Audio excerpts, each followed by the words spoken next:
What's up, y'all? This is Abstract, and this is the Abstract section. Today we're going to be talking about Sakura versus Hidan from the Akatsuki. I'm making this video because I think it is a very interesting fight, and there aren't really a lot of videos out there covering it. Also, it's not so cut and dry as people might think. So we're going to go over their strengths, weaknesses, durability, feats, and anything else I think may help the conversation. We're going to set the stage of the battle first, so we have a clear picture of where the characters are and at what point in time they're fighting. So for this, I will be using adult Sakura from the Boruto anime, and Hidan from when we last saw him, which was versus Team Kakashi. The battle will take place in the same force that Hidan and Kakuza fought Team Kakashi. We're going to cover Hidan first, starting with his weaponry. Hidan, of course, carries a three-pronged scythe, with its only purpose being to draw blood from his opponents. He also has an extendable spear, which he uses usually to complete his rituals, or in other cases, as a weapon to fight with. Notable jutsu. Hidan's main technique is his curse jutsu, Death Possession Blood. After tasting his opponent's blood and drawing a symbol of Jashin in the ground with his own blood, Hidan's skin turns black with white skeletal markings, and he essentially becomes a living voodoo doll. And in this state, any damage Hidan suffers is also inflicted to the persons whose blood he tasted. Moving on to combat ability. We first see Hidan and Kakuza trying to capture the Two-Tails Jinchuriki Yugito. She has them cornered and transforms into her tailed beast state. Now the fight does get off screen, but we do end up seeing the result of the battle. Hidan managed to obtain Manatabi's blood and successfully completed his ritual. Now you may accredit some of this to Kakuza, but I honestly see him drawing blood from a tailed beast with his fighting style. Hidan was able to fight on par with Asuma's entire squad, consisting of Asuma, Shikamaru, Izumo, and Kotetsu.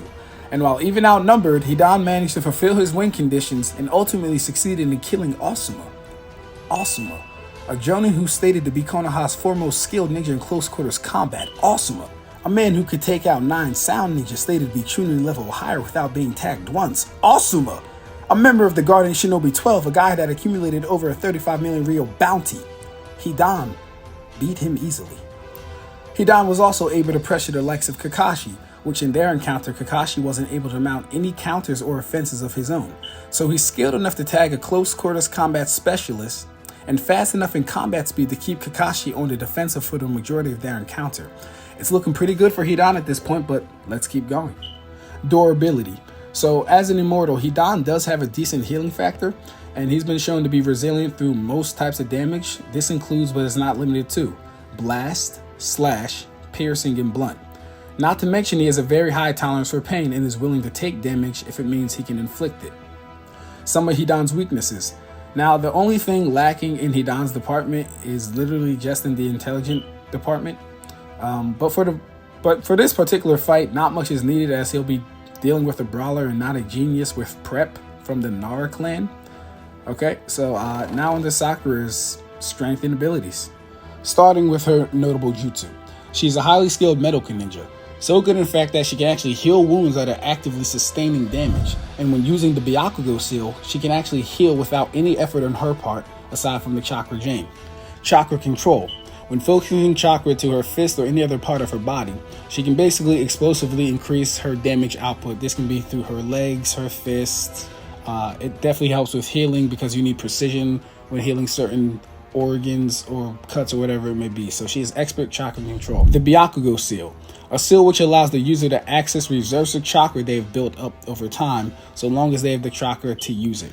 And so that's basically Sakura's rhombus or triangular shaped mark on her head that she has to store chakra for over years, and then she can access all that chakra after apparently her reservoir is filled.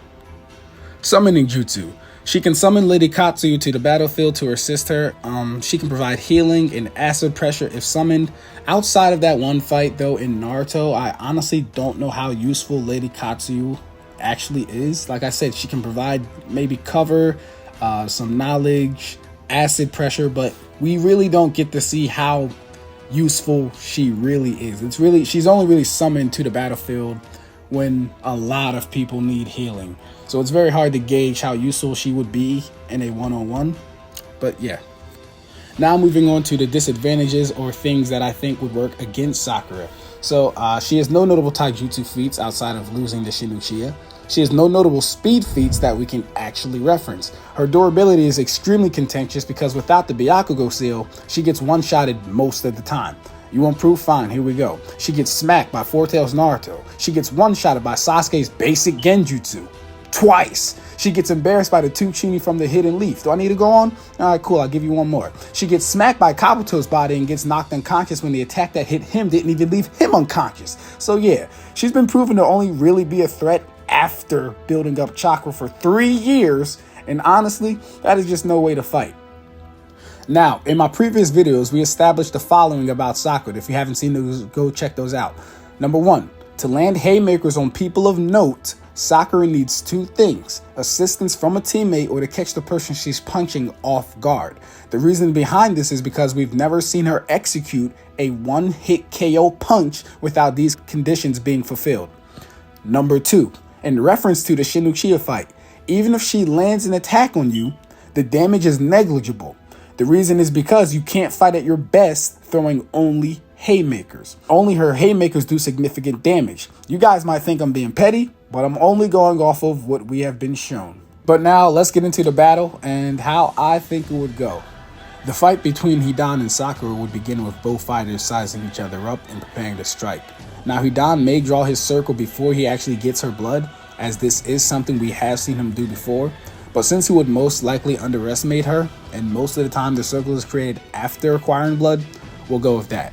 So Hidan, with his scythe in hand, would likely attempt to rush Sakura, much in the same fashion that he did against Kakashi. Now it's important to note that Kakashi had his Sharingan active, and I believe this is one of the only reasons Hidan wasn't able to draw blood from him, due to the Sharingan's ability to allow the user to perceive movements better and overall tracking. Sakura has no such ability, and thus I believe after a few short exchanges, she would eventually get tagged by Hidan once, if not multiple times. At that point, Hidan would then back off, creating enough space between the two of them to not be interrupted. He would proceed to stab himself in the gut or the hand, much to Sakura's confusion. She would question why he's mutilating himself and why an opponent who had the upper hand would all of a sudden back off after landing only minor blows. She would then proceed to heal herself while still analyzing and contemplating Hidan's actions. The same time she's done healing would be the same time Hidan's circles gets completed. He will tell her, "I have already cursed you, and now the ritual shall begin." Sakura would take the initiative and begin to charge at Hidan. Much like in his fight with Asuma, he would stab his leg to let his opponent know that he's in control. Sakura would let out a scream while falling to the ground. While Hidan is laughing, she would immediately recall all the events and start putting the pieces together. She would realize at this point she had 2 options: summon Katsuyu for additional healing or unlock her Byakugo seal and try and disrupt his jutsu. Now I'll play both scenarios simultaneously for the sake of time. So, Sakura would attempt to perform the hand seals. Hidan would see this and stab his hand. This would immediately put a stop to the summoning, and Sakura would then enter her 100 healing arts. As the steam started to come off her body, all her previous wounds would begin to heal. Hidan would take note of this. With no words spoken, Sakura would dash at Hidan at full speed, with her only goal to destroy the blood circle on the ground. Frustrated and a bit intimidated at his opponent's willpower, Hidan would proceed to mutilate, cut, and stab at his body. Sakura would try her best to fight through the pain and keep advancing, but there's only so much one can take. Finally, fed up with Sakura's persistence, Hidan would point the spear to his chest and say, "Well then, let's experience the ultimate pain together, shall we?" And he would stab himself in the heart, over and over and over again. At this point, Sakura's heart is being too badly damaged for her to move. She would essentially be stun locked in place, only being able to scream briefly before the next heart attack. She would fall to the ground and try and perform medical ninjutsu on herself to help speed up the 100 healings, but he died relentless. Taking advantage of the now down Sakura, he attacks other parts of his body, as well as striking the heart every 5 seconds. He repeats this until he sees the marks leave her body, and then the marks leave his body, indicating his target has now been killed. Hidan would then do a lengthy prayer in the name of Lord Yashin, thinking, contemplating, wondering about the battle he just had, about the immortal woman. So that's how I think the fight would go. I hope you guys enjoyed that little bit of that little battle segment. That's how I see it personally playing out. Give this video a like, a thumbs up, and get in the comments. Tell me how you guys think this would go. Also subscribe. This took around 2 to 3 days to make, just writing out the fight itself, because I had to be very careful with where I put things and how the characters would interact with each other. without getting like too crazy, that's generally how I think it would go. I left out some parts where Sakura obviously would maybe get some hits on a Hidan, but they weren't too important to the overall battle because Hidan's immortal, and there's no hit that Sakura could do that would actually like take him down for good. So I kind of just left all that stuff out. But let me know how you guys felt about that.